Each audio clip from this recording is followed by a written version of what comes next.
할렐루야. 오늘 심야 기도에 오신 사랑하는 여러분, 오늘은 성금요일입니다. 하나님의 은혜와 또 십자가의 구속의 능력이 여러분과 함께 하시기를 축원합니다.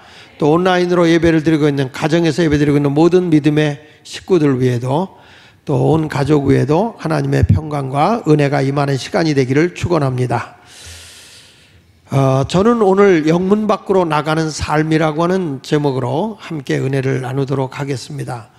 전에 많은 분들에게 읽혔던 책이 있습니다. 그게 뭐냐면 가게에 흐르는 저주를 이렇게 끊어라 라고 하는 책입니다. 가문에 흐르고 있는 저주가 있다는 겁니다. 그걸 이렇게 끊어라 그랬는데, 저희 가정도 보니까 예수가 오기 전에는 정말 가문이 흐르는 저주가 있더라고요. 그래서 어느 집에 가보면 어떤 질병이 있으면 그 질병이 계속 유전으로 내려오는 집이 있고, 또 어느 집에 가보면 가정이 자꾸 이렇게 분란이 일어나고 가정이 서로 이렇게 나눠지는 집을 보게 되면 그 집은 계속 그런 것이 자자손손으로 이어지는 것을 보게 됩니다. 또 어떤 집에 가보면 그 사람이 단명하는 경우가 있어요. 단명. 근데 그 집안에 그 단명함이 계속 이렇게 내려오는 집이 있습니다. 이런 모든 가만히 내려보면 가정에 흐르는, 가게에 흐르는 저주가 있긴 있어요. 병원에 또 가보면 암이 있으면 꼭 물어보잖아요. 우리 뭐 위에 가족 가운데 무슨 이런 암이 있었습니까? 이렇게 묻잖아요. 그러니까 그것은 뭐냐면 흐르는 게 있다는 거예요. 흐르는 게. 그러나 이런 저주를 끊어버릴 수 있는 것이 뭐냐면 오직 예수 그리스도의 십자가의 구속의 은혜입니다. 예수님이 친히 저주를 받은 것은 우리의 저주를 끊어버리기 위해서 주님이 오신 거예요. 그러니까 예수가 내 안에 들어오면, 예수님을 우리 가정에 모시면 모든 저주도 다 사라지게 돼요. 마치 이스라엘 백성들이 문인방과 문설주에다가 어린 양을 잡아서 보혈의 그 피를 갖다가 문인방과 문설주에 발랐을 때 모든 재앙의 사망의 그늘이 넘어가잖아요. 그래서 패스 오버 됐다 그래서 유월했다 그러잖아요. 유월. 여러분, 우리도 예수 그리스도가 내 안에 거하고 예수 보혈의 공로를 우리가 확실히 믿는다면 저주는 넘어가게 되어 있는 것입니다. 아무리 마귀가 우리에게 이런 전염병을 갖다 주고 또 우리 가정의 가문에 흐르는 불행을 갖다 준다 할지라도 예수가 내 안에 탁 들어오는 순간에 그것이 끊어지는 거예요. 그래서 주 예수보다 귀한 것이 없는 거예요. 우리가 찬송가를 볼 때 막연하게 주 예수보다도 귀한 것이 없네가 아니라 예수 안에 있으면 모든 저주도, 우리의 모든 사망도, 우리의 모든 죄악도 다 사함받을 수 있기 때문에 예수 그리스도의 십자가의 구속 안에서는 모든 자유함을 누리게 되어 있는 것입니다. 그래서 우리가 신앙생활하면서 예수를 믿는 사람은 두려움이 없어야 되는데, 신앙생활에는 먼저는 개인적인 신앙의 삶이 중요해요. 개인적인 신앙의 삶이 중요하기 때문에 개인적으로 하나님 앞에 예배도 하고 기도 생활도 하고 말씀 공부도 하고 또 말씀을 듣고 묵상하기도 하고 경건의 훈련도 쌓는 겁니다. 여러분, 개인의 영성이 매우 중요하거든요. 그러니까 뭐 성경에도 사도행전 2장에 보면 성령이 임할 때 보면 저들이 막 하나님 앞에 성령 받길 기도하는데 성령이 거기에 임하는데 각 사람 위에 불의 혀같이 갈라지는 게 임했다 그러는 거예요. 주님의 은혜도 어떻게 주는 겁니까? 각 사람에게 주는 거예요. 각 사람에게. 그래서 개인의 영성적인 삶도 매우 중요해요. 그렇지만 우리가 예수를 믿고 구원받은 성도들이 나 개인적인 영성의 충만함을 얻기 위해서 이렇게 기도에도 오고 또 우리가 집회에 참여해서 은혜도 받고 하지만은 그것이 거기에 머물러서는 안 된다는 거죠. 그래서 신앙생활은 따라합시다. 공동체의 삶. 그러니까 성도라고 하는 것은 개인적인 신앙의 삶도 중요하지만 더불어 함께하는 공동체의 삶도 매우 중요하다 그 말이에요. 그래서 오늘 본문에 있는 내용은 바로 그런 내용이에요. 영적으로 예수 그리스도를 믿어서 구원을 받고 우리가 저주의 모든 신을 끊어버렸을 때 이제부터는 더불어 함께하는 공동체의 삶을 살아가야 된다고 하는 것을 일러주고 있습니다. 그 히브리서 13장 1절부터 보면 거기에 쭉 나오는 게 뭐냐면 첫째가 형제 사랑하기를 계속하고 이렇게 말하잖아요. 혼자가 아니라 형제라고 하는 것은 우리 가족 아닙니까?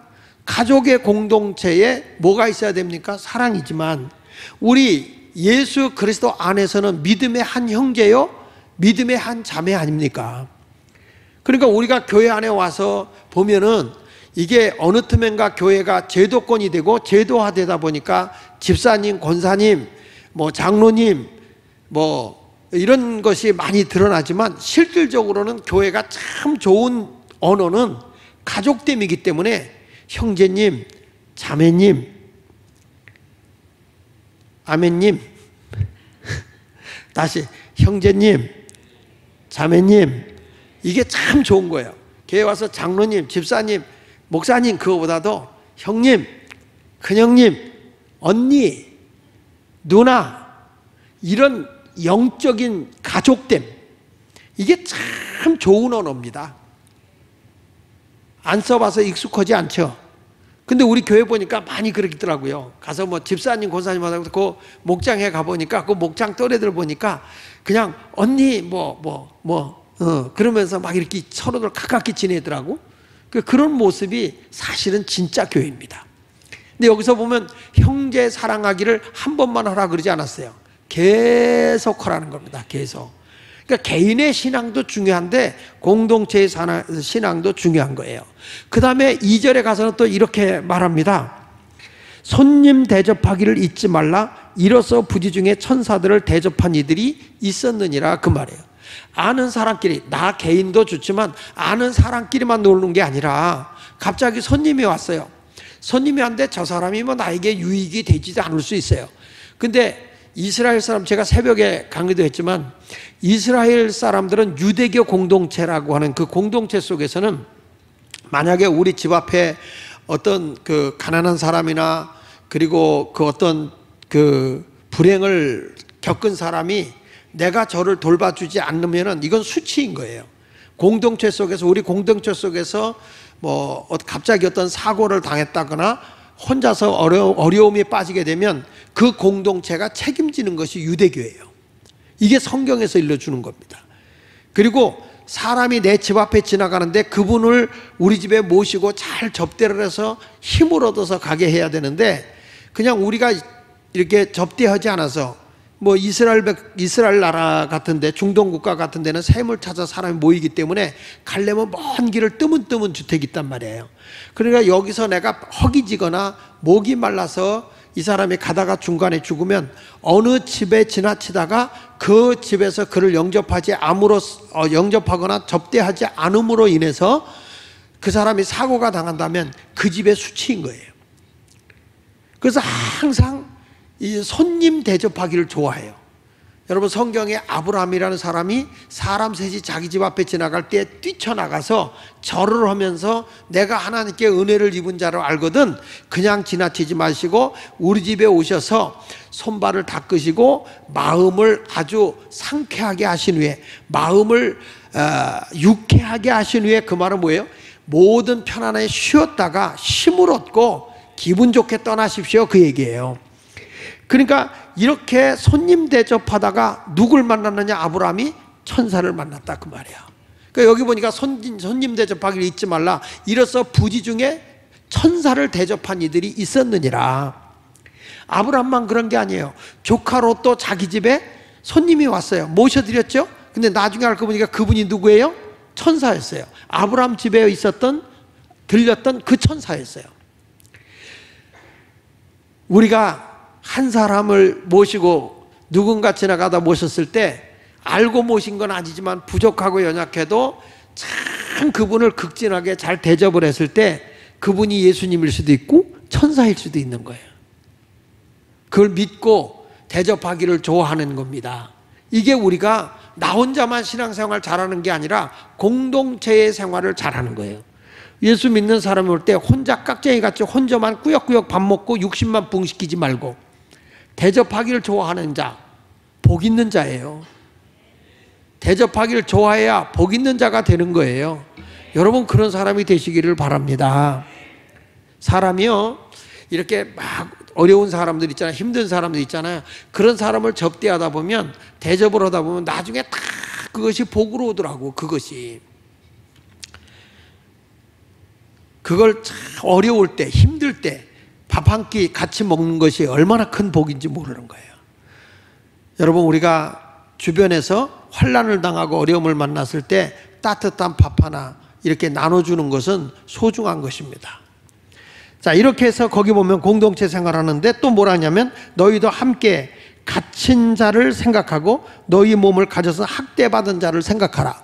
그러니까 여기서 보니까 혼자서 생각하지 말고 주변에 감옥에 갇힌 자 또는 그 사람, 어떤 사람 학대를 받는 자가 있으면 같이 학대하는 사람이 아니라 그를 돌봐주는 사람이 되어야 된다는 거죠. 계속해서 우리에게 강조하는 게 뭐냐면, 너 혼자의 삶이 아니라 더불어 함께하는 공동체의 삶을 사는 것이 그리스도인이라는 거예요. 이게 믿는 자의 삶입니다. 할렐루야. 그리고 이렇게 말합니다. 가정이라고 하는 공동체에서 이 가정이 복되게 하기 위해서, 또 우리가 이 사회에 선한 일을 하기 위해서는 어떻게 살아야 되느냐 했을 때 4절에 이렇게 말해요. 모든 사람은 결혼을 귀히 여기고 침소를 더럽히지 않게 하라. 한 가정이라는 공동체를 소중히 여기라는 거예요. 그러니까 결혼을 소중히 여기라는 거예요. 뿐만 아니라 결혼을 했으면 우리의 침소를 더럽히지 말라는 건 뭐죠? 외도하지 말라는 거예요. 바람피지 말라는 거예요. 이것은 뭘 얘기하려고 하는 겁니까? 우리의 가정이라는, 이 가족이라는 공동체를 깨끗하게 하고 살아야 된다는 거예요. 침소를 더럽히지 말고 가늠하는 자들은 반드시 하나님이 심판한다고 그랬거든요. 우리 하나님은요, 공동체를 무너뜨리는 것을 아주 싫어해요. 가정이라는 공동체, 교회라는 공동체, 어떤 공동체에 가서도 그 공동체를 파괴하고 쪼개는 자는 하나님이 그냥 놔두질 않아요. 하나님은 그런 자를 심판한다고요. 어느 자리를 가더라도 두세 사람이라도 주의 이름으로 모여서 공동체를 이루면 주님이 함께 한다고 그랬어요. 고린도 교회가 왜 주님에게 책망을 받습니까? 이 교회가 자꾸 파벌이 생기는 거예요. 이 교회에 왔을 때 예수마을교회가 천국 가는 날까지 우리는 예수 중심으로 하나가 되는 교회가 돼야 된다고요. 어느 누가 와도, 어느 교역자가 와도 니파 네파 허파 양파 쪽파 푸파 하지 말고 항상 교회는 예수 중심으로 하나가 되는 거예요. 교회는 무슨 파만 있느냐? 예수 파만 있는 거예요. 오직 예수. 자다가도 예수, 일하다가도 예수, 누가 뭐라 그래도 예수밖에 없는 거예요.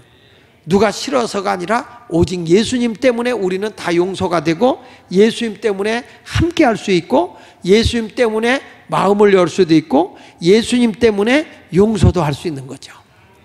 믿으시기 바랍니다. 그래서 성경에는 주님이 이렇게 살려고 하면, 내가 욕심을 가지고 있으면 공동체를 할 수가 없다. 그러니까 5절에 이렇게 말하는 거예요. 같이 읽어볼까요? 시작. 돈을 사랑하지 말고 있는 바를 족한 줄로 알아. 그가 친히 말씀하시기를 내가 결코 너희를 버리지 아니하고 너희를 떠나지 아니하리라. 이렇게 말씀했어요. 이 말은 무슨 얘기냐입니까?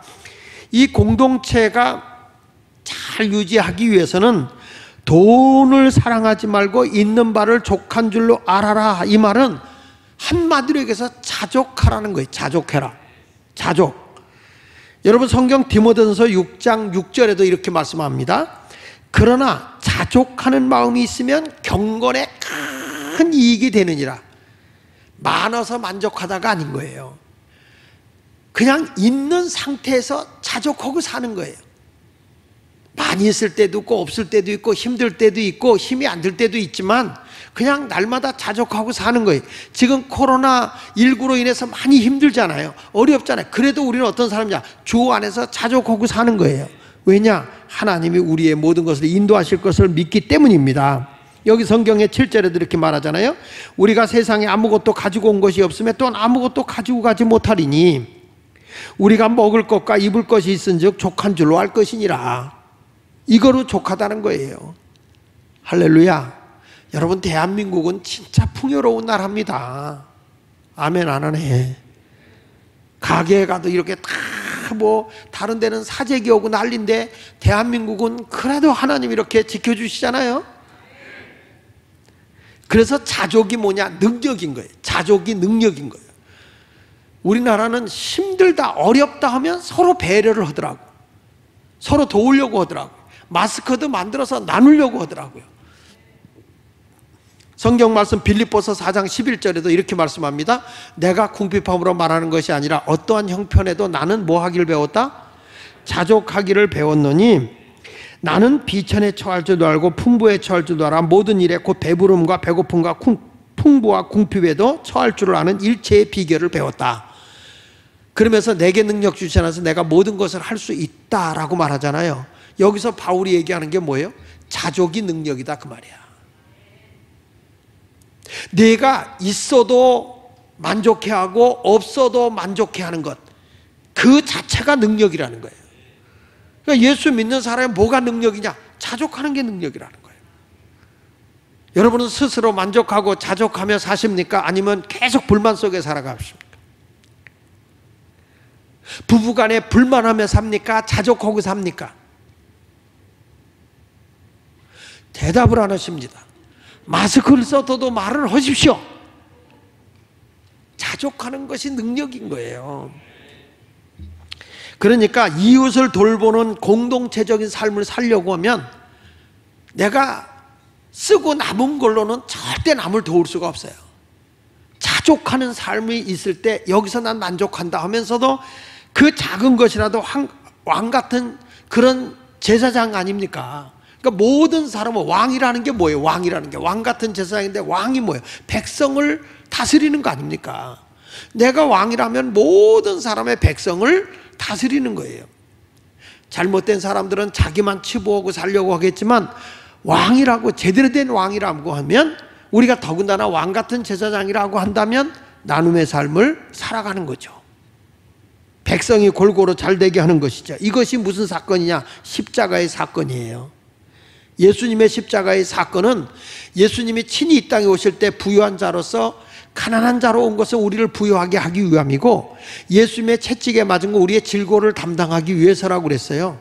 그분이 나무에 달린 것은 우리의 죄와 허물을 담당하기 위해서라고 그랬고 그분이 부활한 것은 의롭게 하기 위함이라고 그랬어요. 우리 예수님은 우리의 모든 것을 다 담당해 주고 계세요. 그분이 왕 같은 제사장이고 그것이 어디에서 이루어진 거냐? 십자가 안에서 이루어진 거예요. 예수님이 하나님의 보좌에만 계셨다면 뭐하러 이런 어려움이 있었겠습니까? 그런데 우리 주님은 하나님의 보좌를 버리고 세상으로 와서 세상에 있는 모든 또 연약한 사람들을 위해서 당신의 몸을 불태워 주신 거예요. 다 내어준 거예요. 그래서 예수님이 부활하시면서 우리에게 일러준 말이 뭔지 아십니까? 너희들 예수 믿고 너희들끼리만 모여있는 너희들의 공동체 하나만 있지 말고 이제는 너희 몸을 영문 밖으로 나가라 이 말이에요. 영문 밖으로 나가는 삶을 살아야 된다 이렇게 말해주고 있는 거예요. 그래서 오늘 저는 당당하게 영문 밖으로 나가는 그런 그리스도인의 삶을 살기를 바라면서 오늘 말씀을 전하는 것입니다. 은혜가 있기를 축원합니다.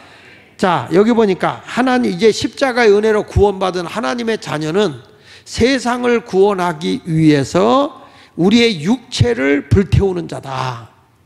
너희 몸을 하나님이 기뻐하시는 거룩한 산제물로 드리는 것처럼 예수 그리스도도 세상을 구원하기 위해서 당신의 육체를 불태웠다고요. 구약시대 때의 제물은 바깥마당에서 태워서 하나님께 드리는 거예요. 그래서 예수님은 세상 밖에서 주님이 고난을 당하고 세상 밖에 버리워지는 자가 되는 거거든요.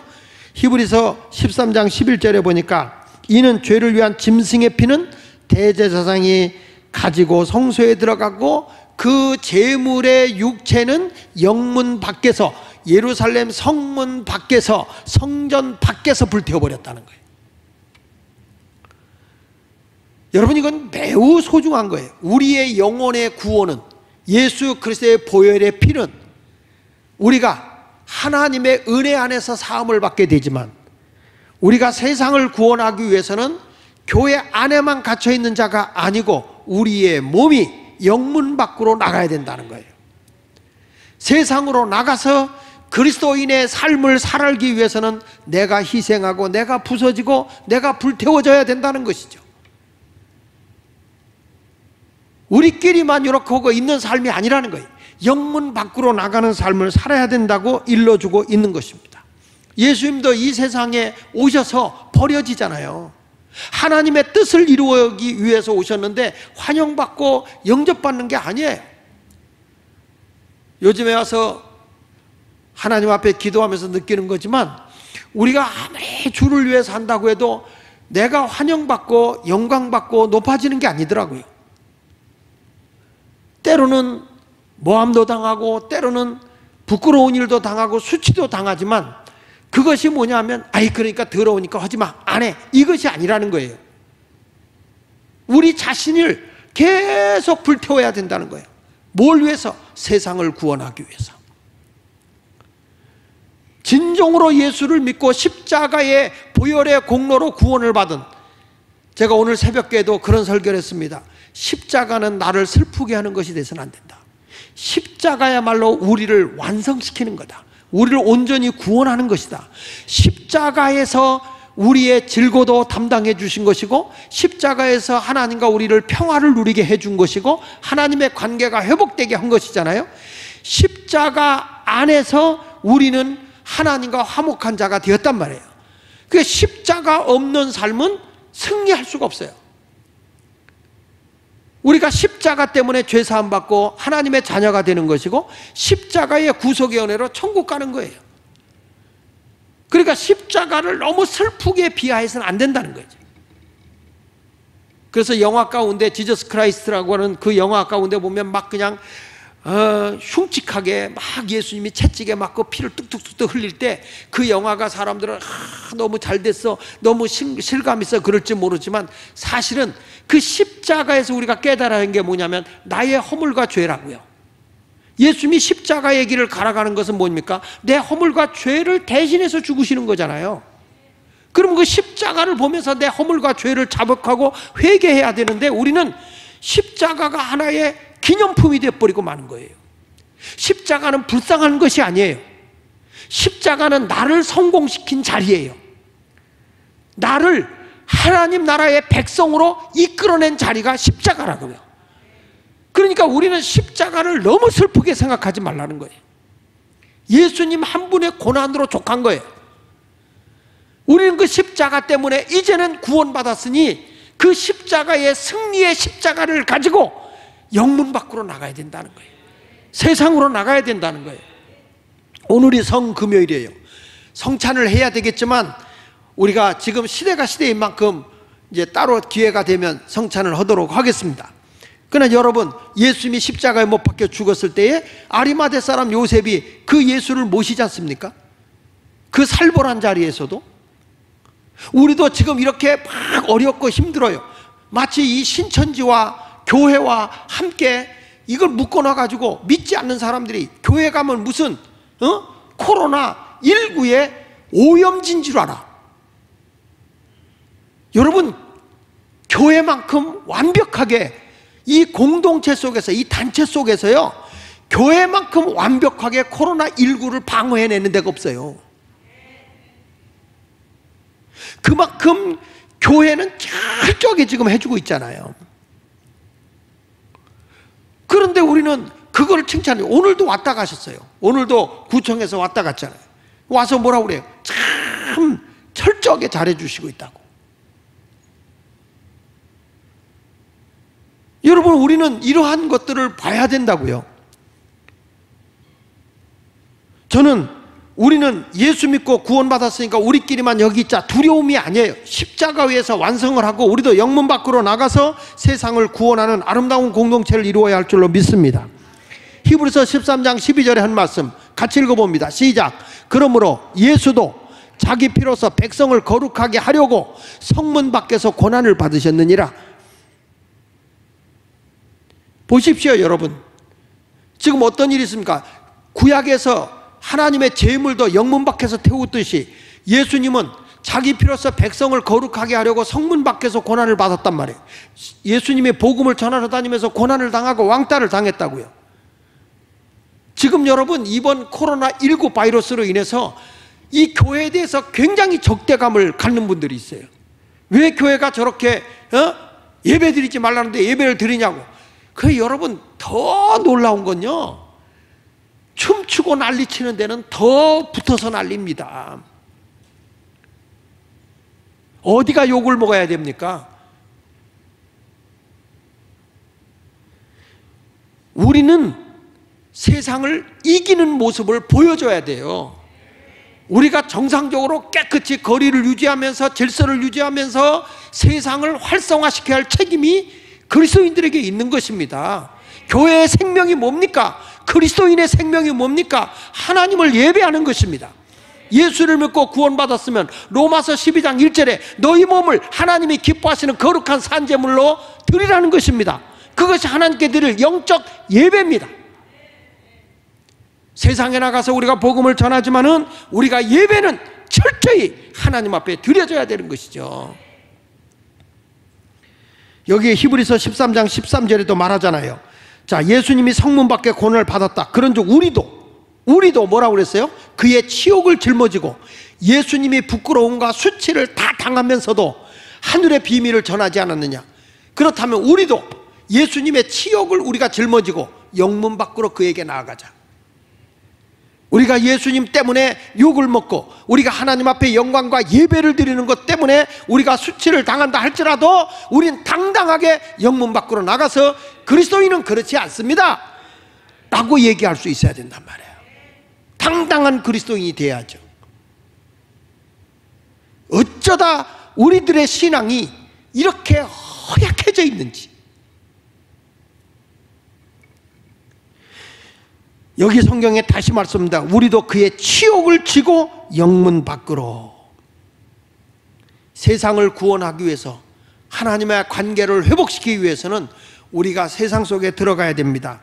때로는 사람들에게 멸시를 당한다 할지라도 영문 밖으로 나가야 됩니다. 베드로전서 2장 20절로 21절에 이렇게 말합니다. 죄가 있어 예수님이 매를 맞고 죄가 있어 매를 맞고 참으면 무슨 칭찬이 있겠느냐. 그러나 선을 행함으로 고난을 받고 참으면 이는 하나님 앞에 아름다운 거다. 하나님의 가장 기뻐하는 선함이 뭐예요? 하나님을 예배하는 것이고 우리 몸으로 이웃에게 선을 행하는 자체도 예배인 거예요. 그러나 선을 행함으로 고난을 받고 참으면 이는 하나님 앞에서 아름다우니라. 이를 위하여 너희가 부르심을 받았으니 그리스도도 너희를 위하여 고난을 받으사 너희에게 본을 끼쳐 다같이 그 자취를 따라오게 하려 하셨느니라. 이거 하지 마라 저거 하지 마라. 여러분 이것이 아니에요.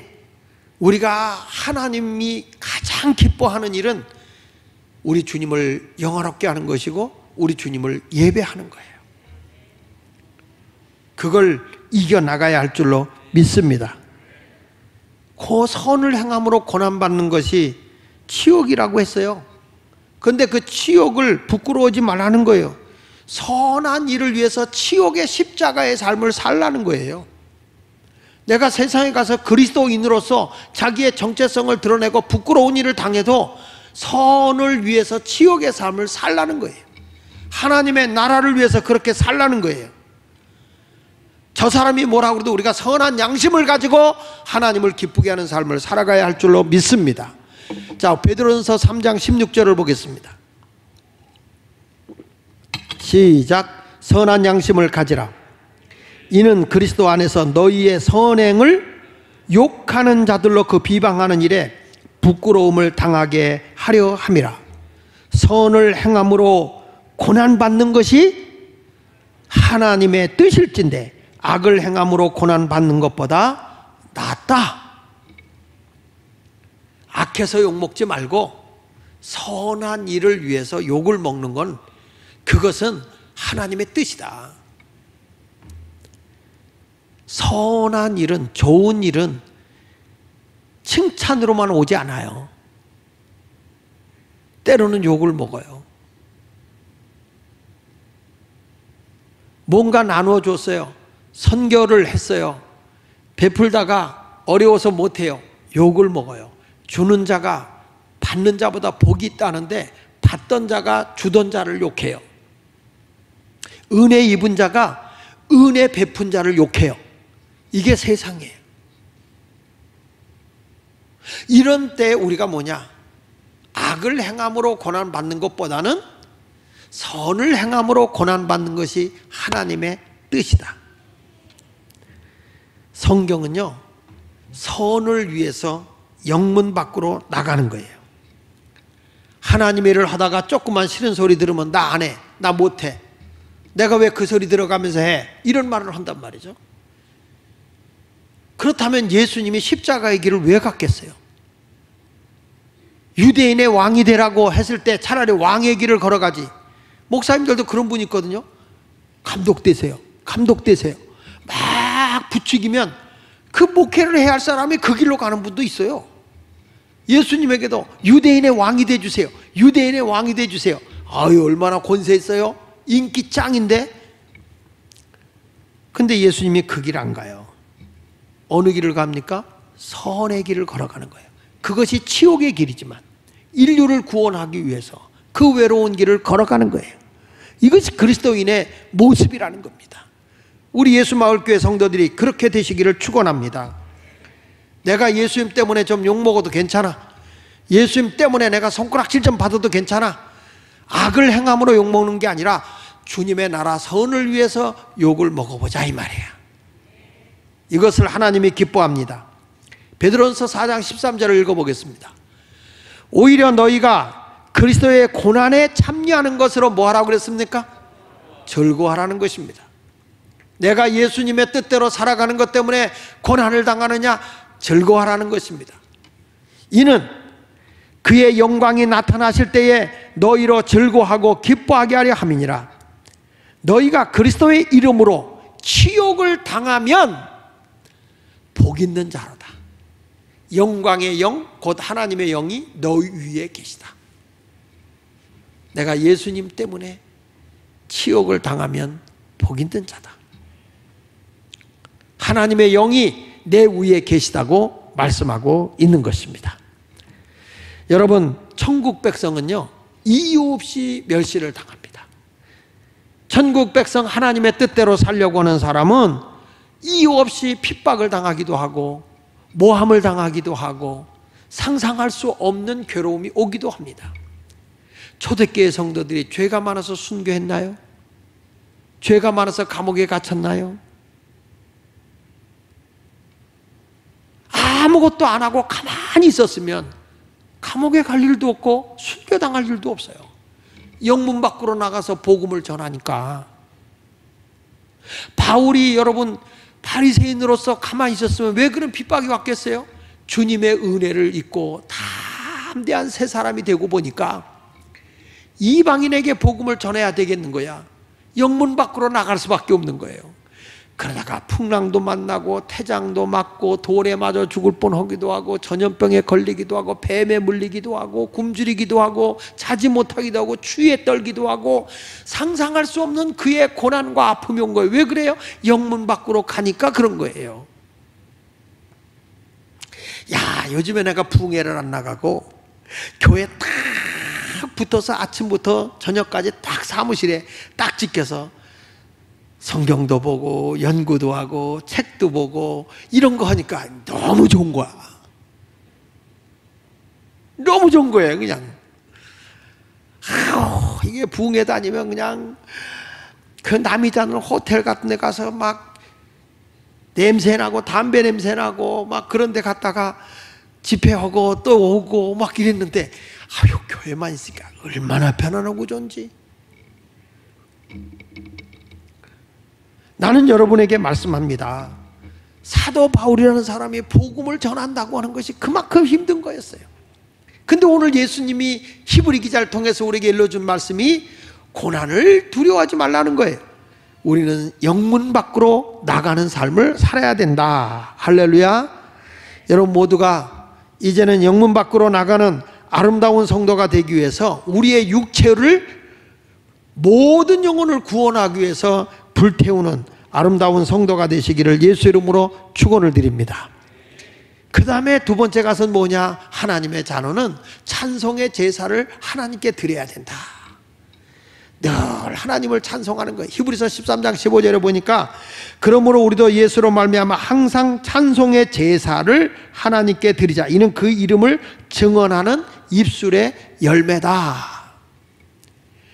찬송이 우리에게 노래를 부르는 거이기도 하지만은 우리 주님을 계속 증거하는 입술의 증거가 되는 것이 입술의 열매가 찬송인 거예요. 여러분들이 찬송이 뭔가, 아유 집사님 이번에 이런 큰 일을 잘 해내셨네요. 그랬을 때 찬송하는 사람은 주님의 은혜예요. 입술의 열매가 항상 우리 주님을 영화롭게 해요. 아유 집사님 이번에 너무 힘들었죠. 아 이번에 죽을 뻔했어요. 그래도 내가 인내로서 잘 견뎠죠. 이거는 자기 영광이야. 근데 입술에 찬송의 열매가 있는 사람은 내 힘으로 할 수 있었겠어요? 능력 주시는 자 안에서 모든 일을 할 수 있는 것처럼 주님의 은혜로 했어요. 다 주님이 이렇게 인도하시던데요, 주님이 이렇게 사랑해 주시던데요, 막 입에서 간증이 나와. 이게 찬송의 입술의 열매인 거예요. 우리 모두가 그런 아름다운 입술의 열매가 있는 찬송이 있기를 축원합니다.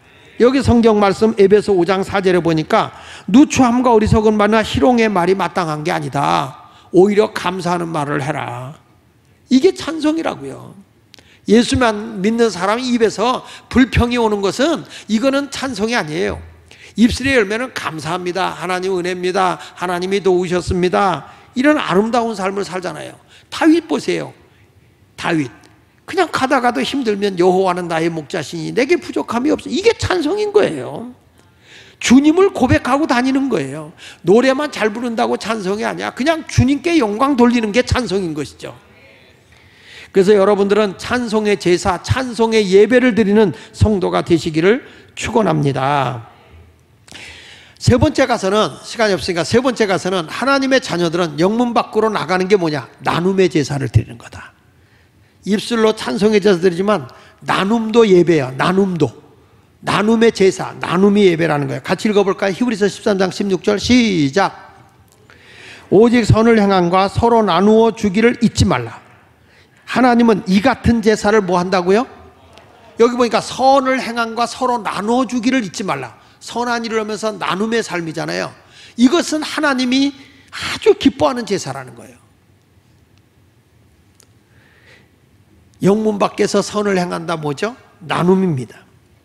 이번에 우리가 사회봉사를 통해서 자그마한 것이지만 여러분이 나누는 일을 하는데, 예수 믿는 사람은 남는 것이 있기 때문에 베푸는 게 아니라고 아까 얘기했잖아요.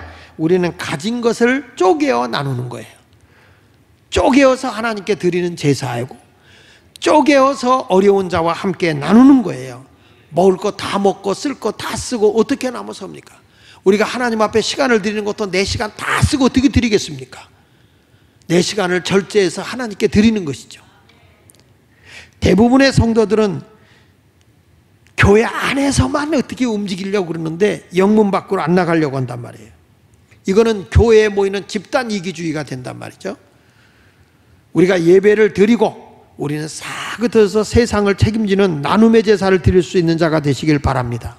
시편 72편 12절로 13절에 이렇게 말합니다. 그는 궁핍한 자가 부르짖을 때에 건지며 도움이 없는 가난한 자도 건지며, 같이 읽어봅니다. 그는 가난한 자와 궁핍한 자를 불쌍히 여기며 궁핍한 자의 생명을 구원한다. 우리 주님은 성경을 이렇게 쭉 읽다 보면 특별히 이 성경의 그 레위기서는 예배에 대한 얘기를 하잖아요. 근데 삶에 대한 예배를 참 많이 합니다.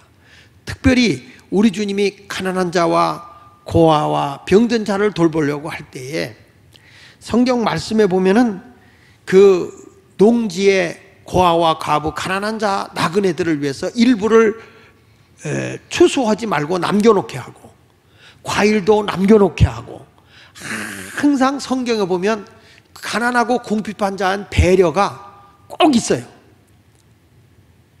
우리 예수 믿는 사람들은요, 우리가 하나님 앞에 11조도 오고 감사도 하지만은 우리가 어떤 예물도 있어야 되냐면 봉사 헌금도 있어야 돼요. 봉사. 아멘 안 하네. 돈 얘기하면 확실히. 스가랴서 7장 9절로 10절을 한번 읽어보겠습니다. 만군의 여호와가 이같이 말하여 이르시기를 너희는 진실한 재판을 행하며 서로 인애와 긍휼을 베풀며, 그러니까 사랑과 불쌍 여김을 하라는 거죠. 그러면서 과부와 고아와 나그네와 궁핍한 자를 압제하지 말며 서로 해하려고 마음에 도모하지 마라. 어려운 자에게 해하려고 하지 말고 도와주는 자가 되어야 된다라고 하는 거예요. 이번에 이 어려움을 통해서 이 나라적으로도 그렇고 교회적으로도 그렇고요, 새로운 어떤 지형의 변화가 일어날 것이라고 저는 생각을 해요. 우리가 유튜브에 이제 그 온라인으로 예배를 드리다 보면 한없이 편안해질 수 있어요. 그러나 저는 어느 시점이 되면 온라인을 끊을 겁니다. 왜냐? 성도들이 편안해지기 시작하면 어디든지 주일날도 놀러가서 그곳에서 쉬면서 유튜브로 본다고 하지만 하나님께 온전히 드려지는 예배가 아니에요. 너희 몸을 하나님이 기뻐하시는 온전한 예배를 드리고 그 다음에 영문 밖으로 나가야 되는데, 예배가 없이 그냥 영문 밖으로 나가버린다면 그것도 문제거든요. 이제 우리는 새 사람으로 지음을 받은 자니까 여러분, 우리가 나눔의 제사를 꼭 드리는 선한 일을 하는 성도가 되시기를 축원합니다. 우리를 왜 주님이 새 사람을 만드셨나요? 왜 우리를 주님이 예수 믿고 구원받은 거듭난 자로 만들어 주셨나요? 이유는 딱 하나예요. 선한 일을 하라고요. 우리 교회가 가장 강력하게 주장하는 거예요. 예배소설을 공부할 때마다, 진짜 그리스도인을 공부할 때마다 끊임없이 가르치는 거 한 가지씩 선한 일 해갖고 와라. 숙제죠. 왜 그래요? 구원받은 자의 목적이 선한 일이기 때문에.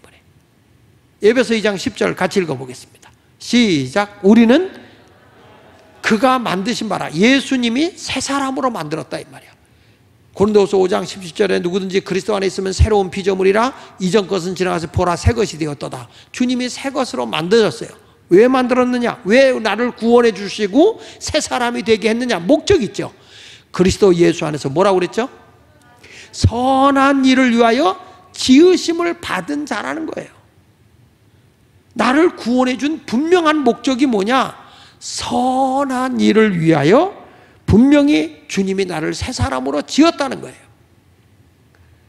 이 일은 하나님이 전에 예비하사 우리로 그 가운데서 행하게 하려 하심이니라. 예수 믿고 구원받은 사람들이 선한 일을 행하게 하려고 나를 빚으셨고 만들었다는 거예요. 그러니까 선한 일은 교회 안에서 우리끼리만 하는 게 아니라는 말이에요. 선한 일은 무엇으로? 나눔으로. 이게 뭐냐? 예배라는 거예요. 예배는 이 자리만 있는 게 아니라 내가 하나님께 감사하며 신앙에 간증을 하며 예수를 자랑하는 자체가 찬송의 예배요. 내가 가지고 있는 것을 약하고 어려운 자에게 나누는 자체도 선한 일을 하는 자체가 나눔의 예배라는 거예요. 그러니까 성도는 교회 안에서만 예배가 아니라 함께 더불어 나눔이 이루어지는 예배. 이것이 지금 이 시대에 필요한 때라는 거죠. 우리 모두 성도로서 개인의 신앙을 세우는 거 매우 중요하지만 이제는 공동체 속에서 바른 아름다운 신앙의 삶을 살아가는 영문 밖으로 나가는 삶이 되기를 예수 이름으로 축원합니다. 나에게 머무르지 말고 형제에게, 자매에게, 이웃에게 우리가 찬송의 제사를 그들에게 전하면서 찬송의 예배를 드리면서 간증을 고백하면서 함께 선한 일을 나누면서 살아가는 아름다운 그리스도인이 되기를 주 예수 이름으로 축원합니다. 그런 성도 되기 원하면 크게 아멘.